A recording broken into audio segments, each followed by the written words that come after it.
एक बार की बात है। शहर से दूर एक गांव में राजेश और रीमा सो रहे होते हैं। तभी उन्हें घर की छत पर किसी के चलने की आवाज आती है। उस आवाज से रीमा की नींद खुल जाती है। वो बहुत डर जाती है। इतनी रात गए, ये छत पर कौन है? कहीं कोई चोर तो नहीं आ गया? अजी उठिए, देखिए ना, छत पर कोई है। सुनिए, किसके चलने की आवाजें आ रही हैं। हाँ रीमा, तुम सही कहती हो, आवाज तो आ रही है। तुमने बाहर का दरवाजा बंद तो किया था ना? जी मुझे ध्यान नहीं है। हो सकता है मैं सोते वक्त दरवाजा बंद करना भूल गई हूँ। तुम डरो नहीं, मैं अभी देख कर आता हूँ। फिर राजेश दबे पांव बाहर मेन गेट को देखने के लिए जाता है। अरे, मेन गेट तो बंद है, तो फिर छत पर कौन है? अरे अरे, मर गए रे! फिर वो डर जाता है और डर के मारे वापस घर के अंदर घुस जाता है। अजी क्या हुआ? आप इतने घबराए हुए क्यों हो? अरे रीमा, मेन गेट तो बंद है, तो फिर कोई छत पर कैसे चढ़ सकता है? मुझे लगता है ये कोई चोर नहीं है, ये वही है जिसके बारे में गांव में अफवाह फैली हुई है। अजी आपका दिमाग खराब तो नहीं हो गया? शुभ शुभ बोलिए। नहीं रीमा, मैं सही कह रहा हूँ। गांव में अफवाह फैली हुई है कि एक आत्मा है जो घर की छत पर आती है और तीसरे दिन घर में रहने वालों का सर काट कर अपने साथ ले जाती है। अरे मर गए रे!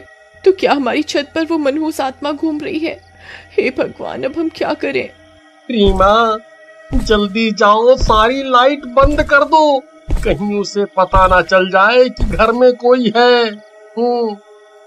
फिर रीमा घर की सारी लाइट बुझा देती है और वो दोनों एक कंबल के नीचे छिप जाते हैं। वो चुड़ैल रात भर उनकी छत पर इधर उधर मंडराती रहती है। फिर सुबह होने पर राजेश गांव वालों को इस बारे में बताता है। भाई, ये घटना अब बढ़ती ही जा रही है।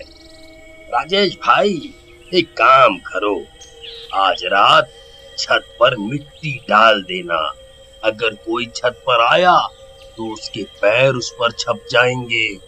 इससे पता चल जाएगा कि सच में कोई छत पर आता है या ये सिर्फ एक अफवाह है। फिर रात होने से पहले राजेश छत पर मिट्टी डाल देता है।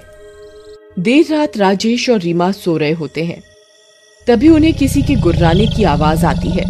डर के मारे उनकी नींद खुल जाती है। अजी देखिए, छत से गुर्राने की आवाज आ रही है। लगता है कोई बंदर है। अजी नहीं, ये किसी बंदर की आवाज नहीं हो सकती। ये बहुत डरावनी आवाज है। अजी आज दूसरा दिन हो गया और ये मनहूस आत्मा हमारे घर की छत पर मंडरा रही है। अजी गांव वालों का मानना है कि तीसरे दिन वो सर काट कर अपने साथ ले जाती है। जी अब क्या होगा? अरे तुम रोना बंद करो, पहले पता तो चल जाए कि छत पर सच में कोई चुड़ैल है या कोई जंगली जानवर। फिर रात भर उन्हें छत पर किसी के चलने और गुर्राने की आवाज आती है। सुबह होने पर राजेश और रीमा घर की छत पर जाते हैं तो उनकी आंखें फटी की फटी रह जाती हैं। वहां मिट्टी पर बड़े बड़े कदमों के निशान होते हैं और वो उल्टे होते हैं। अरे मर गए रे, ये तो उल्टे पैरों के निशान हैं। इसका मतलब चुड़ैल की अफवाह नहीं, सच है। मुझे अभी गांव वालों को इसके बारे में बताना होगा।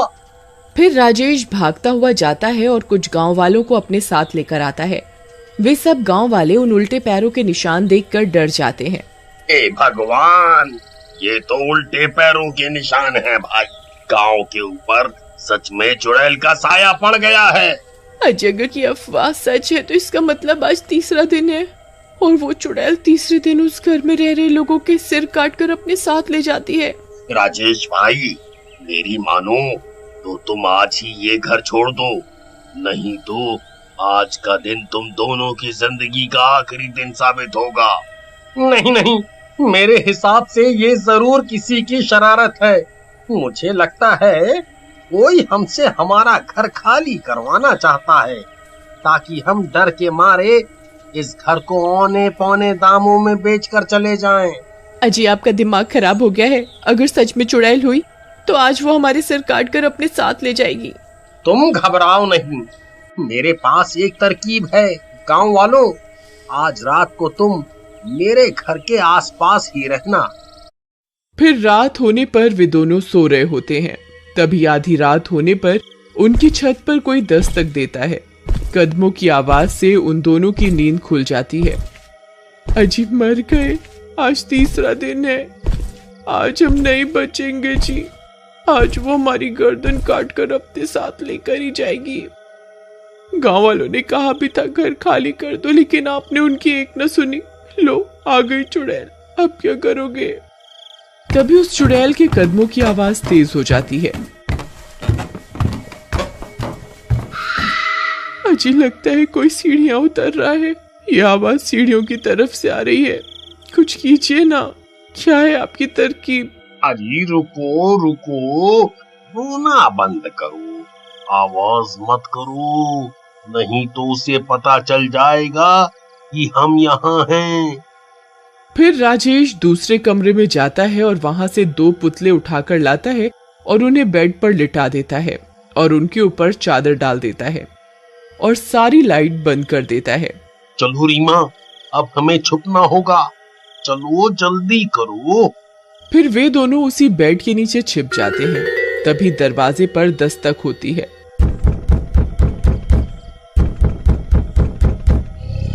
अरे मर गए रे, ये वही चुड़ैल है जी।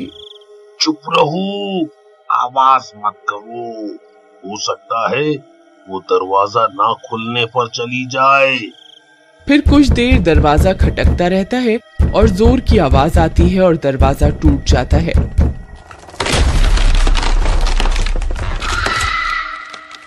वो चुड़ैल अंदर आ जाती है। वे दोनों बेड के नीचे छिपे रहते हैं। तभी उन्हें चुड़ैल के पैर दिखाई देते हैं।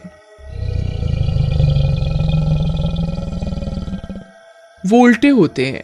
ये देखकर उन दोनों की सांस अटक जाती है। हे भगवान, अब हमारा क्या होगा?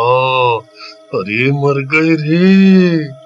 फिर वो चुड़ैल खंजर से बेड पर सो रहे लोगों पर हमला कर देती है और उन पुतलों की गर्दन काट देती है और पास में जाकर बैठ जाती है और उन्हें खाने लगती है। लेकिन जल्दी ही उसे एहसास हो जाता है कि वो किसी इंसान के सिर नहीं है, उसके साथ धोखा हुआ है। वो बहुत गुस्से में आ जाती है। धोखा, धोखा, मेरे साथ धोखा करते हो इंसानों, ये तुमने ठीक नहीं किया। मैं तुम्हारी खुशबू सूंघ सकती हूँ, मुझे पता है तुम यहीं कहीं हो। आई मम्मी,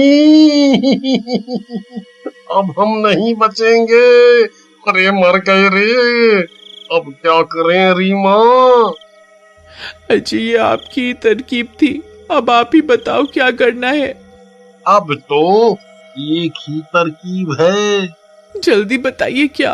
भागो, जितनी जोर से भाग सकते हो भागो। इतना बोलकर राजेश वहां से भाग जाता है। तभी उस चुड़ैल की नजर उन पर पड़ती है। अरे नास मिटे, रुक जा, मुझे यहाँ अकेला छोड़कर कहाँ भाग रहा है। फिर रीमा भी उसके पीछे पीछे घर से निकलकर भाग जाती है और वो लोग घर का मेन दरवाजा बाहर से बंद कर देते हैं। अरे गांव वालों जल्दी आओ, हमें तुम्हारी जरूरत है। तभी सब गांव वाले भी हाथों में मशाल लेकर वहां पहुंच जाते हैं। चुड़ैल खिड़की से सब कुछ देख रही होती है। भाई, चुड़ैल घर के अंदर ही है, हमें कुछ करना होगा। अगर वो बाहर आ गई तो अनर्थ हो जाएगा। खिड़की पर चुड़ैल को देखकर सबकी आंखें फटी की फटी रह जाती हैं। तभी वो चुड़ैल खिड़की पर लगी लोहे की रॉड को तोड़ने लगती है। भाई, इस चुड़ैल को रोकने का एक ही रास्ता है, हमें इस घर को आग के हवाले करना होगा, नहीं तो ये चुड़ैल किसी भी वक्त खिड़की तोड़कर बाहर आ जाएगी। फिर सब गांव वाले मिलकर घर को आग के हवाले कर देते हैं।